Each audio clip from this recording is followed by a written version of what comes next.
Good morning, everyone. In this class, we will try to understand another literary term. It is important literary term. The term is Bildungsroman. This comes from the word Bildung, which means development in German language. Try to remember this as well. Now coming to the definition. What is Bildungsroman? It is a literary term describing a formative novel about a protagonist's psychological and moral growth from his or her youth into adulthood. That is, it is a novel dealing with one person's formative years or spiritual education. Try to remember where I have highlighted. It is a kind of formative novel where protagonist psychological and moral growth can be seen from youth into adulthood. Okay, I have already told you this is a German term, Bildungsroman or Erziehungsroman. I don't know how to pronounce these words well because I am not a German or not in English. Okay, this is also known as novel of formation, novel of education. I think you can understand now that how Bildungsroman works. Okay, how Bildungsroman is a kind of literary genre. We can see protagonist development of mind, development of character in the passage from childhood through various experiences, often through spiritual crisis. All of us know that to have knowledge, to gather knowledge, to gather psychological and moral knowledge, spiritual knowledge or education, we must have undergo such various kind of experiments, experiences, and spiritual crisis. This is very much important. Without hardship, you cannot learn anything.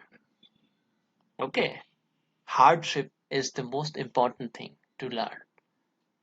If you have to learn from your life, you have to go through some kind of uh, hard situations in your life.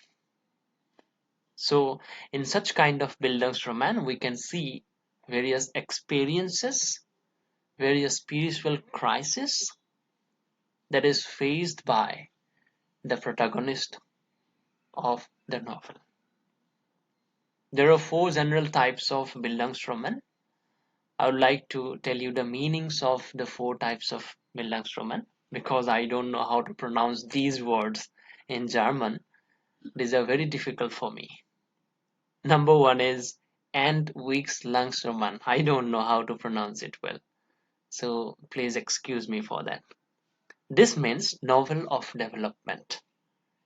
Any kind of development, any kind of personal development of the character or the protagonist is reflected in such kind of novels, in such kind of such type of Bildungsroman.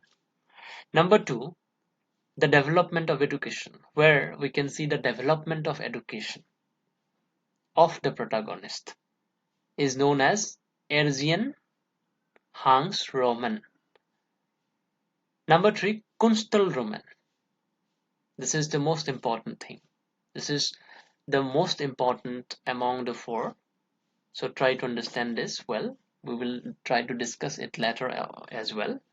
Kunstelroman is related to the development of the artist or the novelist, or a kind of artistic development can be seen throughout the novel.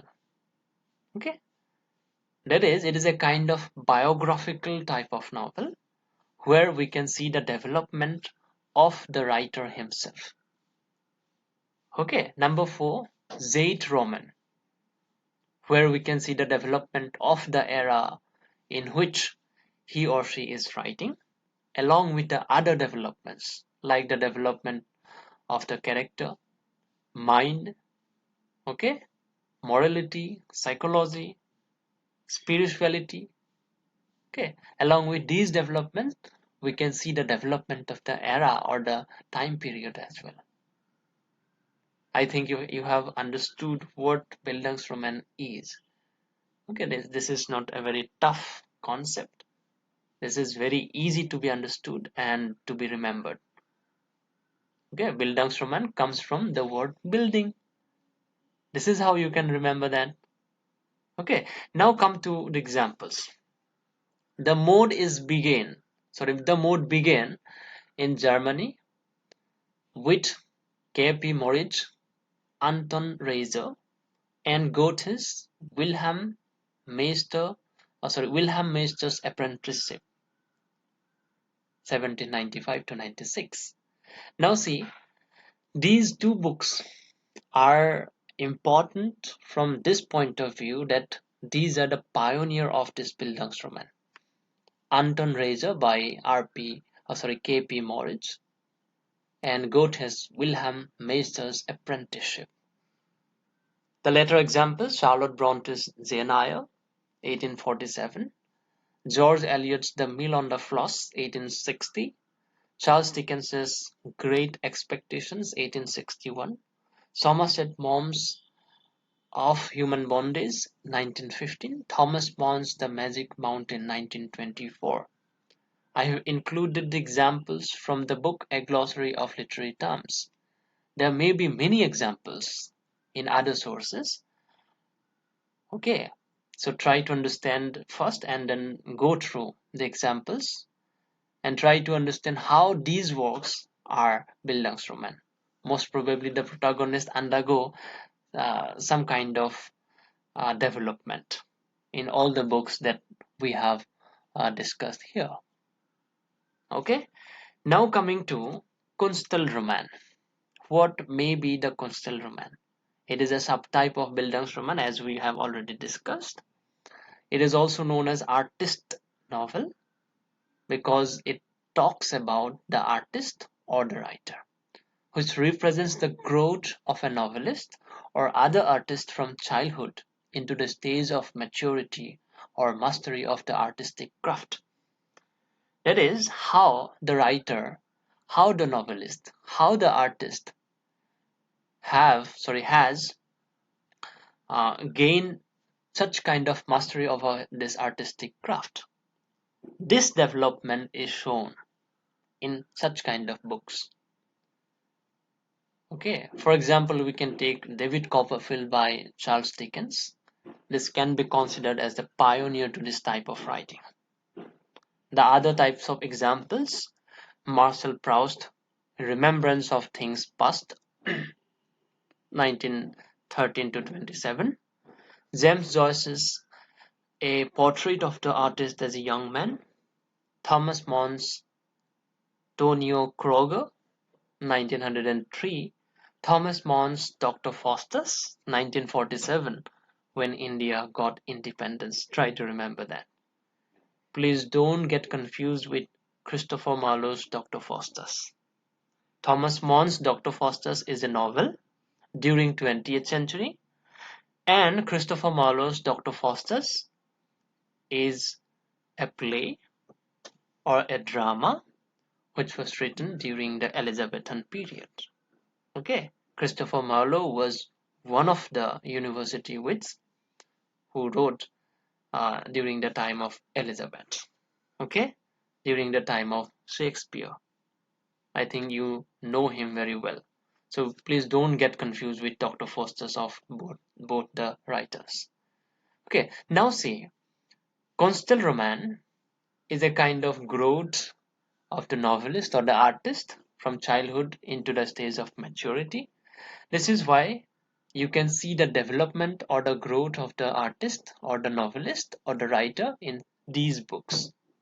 We can take the examples of the Prelude as well, which was written by Wordsworth, where he uh, describes how he developed himself into a poet. Okay, what are the important elements that led him towards a poet? Okay, these kind of writings are known as Kunstelroman. This is a subtype of Bildungsroman.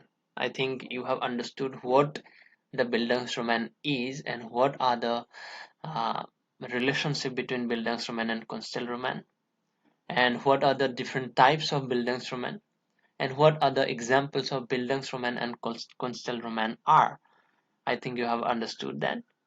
Now, this is your task to find out how these works, the examples that we have given, are categorized into Bildungsroman or Kunstelroman. You go through the text if possible and try to understand better.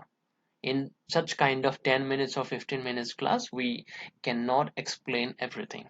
We cannot discuss everything. This is why there is a time constraint among us.